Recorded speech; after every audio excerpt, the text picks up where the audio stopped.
Family man 3 के reviews तो आप देख ही लिए होंगे, लेकिन इस वीडियो में हम आपको वो बातें बताएंगे जो कई लोगों ने मिस कर दी। अब इसको भी सीक्रेट बता दो। क्यों ये सीजन बाकी 2 सीजन से पूरी तरह से अलग है और वो कौन से एलिमेंट्स हैं जो इस सीजन को मस्ट वॉच बनाता है, वो भी बिना आपका मजा खराब किए।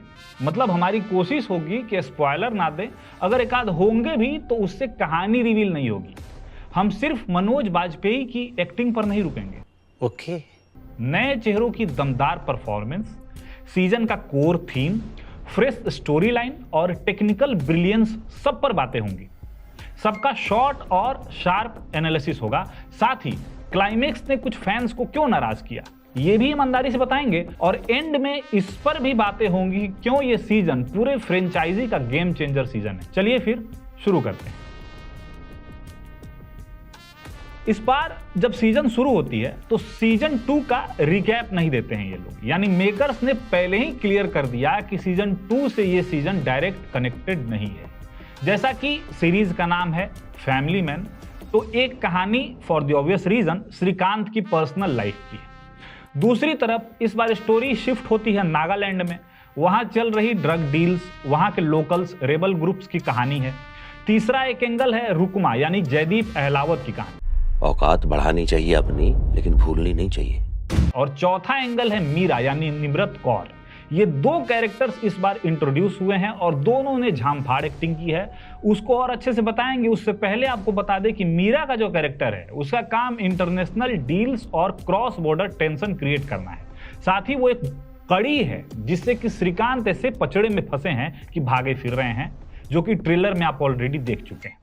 अब चारों स्टोरी आपस में कनेक्टेड है और श्रीकांत का कैरेक्टर सस्पेक्ट होते हुए कैसे खुद को स्टैंड आउट करता है, उस पर लगे आरोप वापस लिए जाते भी हैं या नहीं, ऊपर के लेवल तक जो धांधली चल रही होती है उसका खुलासा हो पाता है या नहीं, और रुकमा की लंठई पकड़ी जाती है या नहीं, सब क्लाइमेक्स में ऐसे एंड पर खत्म होता है कि जिस वजह से लोगों के व्यूज बटे हुए हैं और कुछ लोग क्लाइमेक्स से नाराज हैं।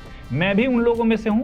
एंड वाकई में डिसअपॉइंट करता है, क्योंकि 4 साल बाद भी अगर आप किसी नतीजे पर नहीं पहुंचते हैं तो लोग बहुत ठगा सा महसूस करते हैं। दूसरी चीज जो डिसअपॉइंट करती है वो है मेन थीम। अरे इस पर हम ऑलरेडी पठान और वॉर 2 ऐसी फिल्में देख चुके हैं। एजेंट को सस्पेक्ट बना दो और बाद में, समझ रहे हैं आप। कुछ अच्छी बातें भी हैं, जैसे कि नाम है फैमिली मैन तो कोर थीम को बचाए रखा है इन्होंने। और 2019 में शुरू हुए इस सीरीज में 6 साल बाद श्रीकांत के जो बच्चे हैं वो भी बड़े हुए हैं और उस हिसाब से बिहेव भी कर रहे हैं, वो देखना वाकई में मजेदार है। कंटिन्यू करते हैं अगले पॉइंट में, जो कि है इसकी एक्टिंग। एक्टिंग में तो भैया ये सीरीज 5 आउट ऑफ 5 है। जैसा कि हम अभी श्रीकांत के दोनों बच्चों के बारे में बात कर रहे थे, इन दोनों ने कमाल कर दिया है। आजकल सीरीज में जेनजी को कैटर करने के लिए कोई ना कोई उस तरह के सीन डाले जा रहे हैं। इनफैक्ट पूरी की पूरी सीरीज भी तैयार हो रहे हैं इनके ऊपर, क्योंकि इस जनरेशन की एक नई ऑडियंस तैयार हुई है और मेकर्स को उन्हें भी लेकर चलना है। सीजन 3 में ऐसे कई सीन हैं जो बहुत मजेदार है। एक सीन है जहां श्रीकांत की बेटी धृति को लेकर उसका भाई श्रीकांत को समझाता है कि कैसे धृति खुद को सी या हर प्रोनाउंस नहीं करती बल्कि दे या देम करती है। They are worried about a lot of things, pa. दे? और कौन कौन वरीड है? Not that they, pa. धृति दे. जैसे तिवारी थी ना, ये डे कब से हो गई? Pa, Dhriti equals they. THEY, they. Akka likes to be called they, them, not she, her. मतलब क्यों? क्योंकि they want to show their support for all the non-binary people. इसलिए अक्का ने अपना प्रोनाउन चेंज कर लिया from she to them. इतना हिलेरियस सीन है वो कि मैं बता नहीं सकता।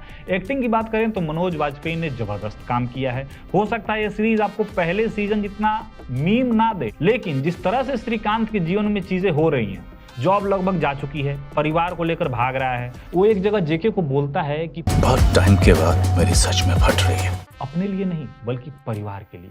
वो डर वाकई में उस वक्त उनके चेहरे पर दिख रहा है। ट्रेन में बेटी के साथ एक कन्वर्सेशन है, वो पूरा सीन बहुत जबरदस्त है। बेटी चूंकि कॉलेज में है तो उससे उस तरह की बातें हो रही हैं। यहाँ राइटिंग की भी तारीफ करनी होगी। साथ ही राज एंड डीके ने कैरेक्टर्स को जो बिल्डअप दिया है उसकी भी। इसके अलावा जेके यानी शरीफ हाशमी हमेशा की तरह सीजन के जान है।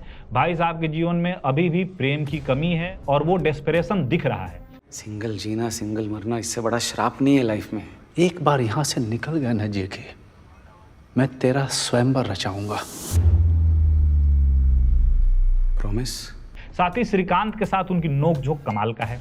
जयदीप अलावत का कैरेक्टर इसलिए भी मुझे पसंद आया, अगेन इसमें मैं राज एंड डीके के साथ सुमन की भी तारीफ करूंगा, इनकी लिखाई की तारीफ करूंगा। जयदीप का जो कैरेक्टर है उसमें एक डेप्थ है।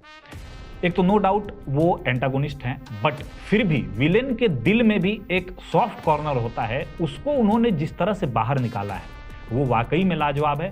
बहुत लोगों को जयदीप और मनोज बाजपेयी का आमने सामने वाला सीन बहुत बढ़िया लगा होगा, लेकिन मुझे लगा कि जैसे उस सीन में बहुत कुछ हो सकता था। मुझे एक पॉइंट पर उस सीन में लगा कि वो लोग एक्टिंग कर रहे हैं, मैं बहुत कनेक्ट नहीं कर पाया उस सीन से। शायद बैलेंस करने के चक्कर में चीज़ें यूं आई और यूं चली गई। 2-4 बार अगर वो लोग सामने आते तो सीन और ज़्यादा मज़ेदार हो सकता था। निम्रत कौर, सॉलिड परफॉर्मेंस, मेरे लिए सीजन का सबसे बढ़िया परफॉर्मेंस और सबसे जानदार परफॉर्मेंस। क्या एटीट्यूड, क्या क्लास, और जब अपने देसीपन पर आती हैं तब भी एकदम कमाल। शातिर दिमाग और बॉस वाला नेचर का परफेक्टली ब्लेंड है ये कैरेक्टर, और उसी शिद्दत के साथ इन्होंने उसे निभाया भी है। इसके अलावा सीमा विश्वास, श्रेया धनवंतरी, जुगल हंसराज और नॉर्थ ईस्ट के जो एक्टर्स हैं उन्होंने भी अपने हिस्से का काम बहुत अच्छे से किया है। अब इस पर भी बात कर लेते हैं कि ये सीजन बाकी सीजन से अलग कैसे है और क्यों आपको मिस नहीं करनी चाहिए। सीरीज में कुछ एक जगह आप कैमरा वर्क देखिए, बहुत ही लाजवाब है। एक तो सीरीज जब शुरू होता है वो स्टार्टिंग का सीन आप देखिए।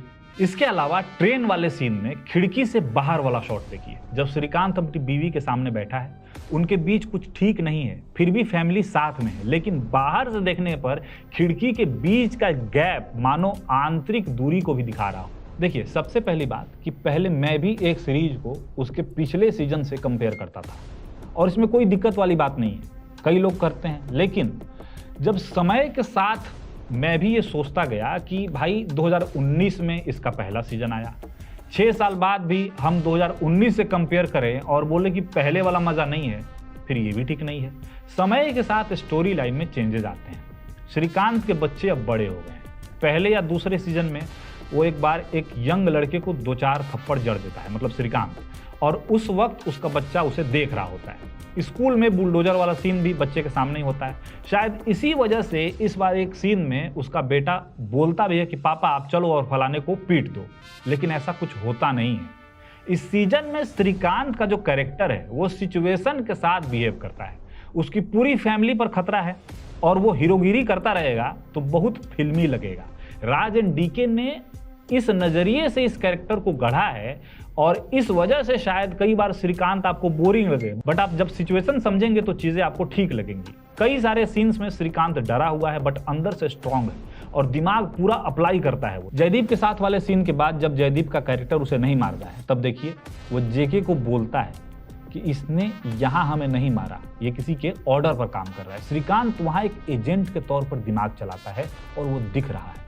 जब चीज़ें बोरिंग होती हैं तो चाहे वो लास्ट में साउथ एक्टर का कैमियो देख लीजिए या बीच बीच में जेके के साथ नोक झोंक, जोक्स तो हैं बट कहानी के साथ कंप्रोमाइज़ नहीं है। कहानी बहुत इंगेजिंग है और ये सीरीज़ की खासियत है और इस वजह से आप शुरू से लास्ट तक टिके रहते हैं, लेकिन लास्ट में क्लाइमेक्स जब किसी एंड पर नहीं पहुंचता है तब सीरीज आपको नाराज करती है। राज एंड डीके के साथ ऐसी उम्मीद नहीं थी। 4 साल टाइम लेने के बाद भी चौथे सीजन का वेट करना, 7 एपिसोड तक देखने के बाद भी 8वें एपिसोड का इंतजार करना, बट फिर पता चले कि 8वां एपिसोड तो है ही नहीं।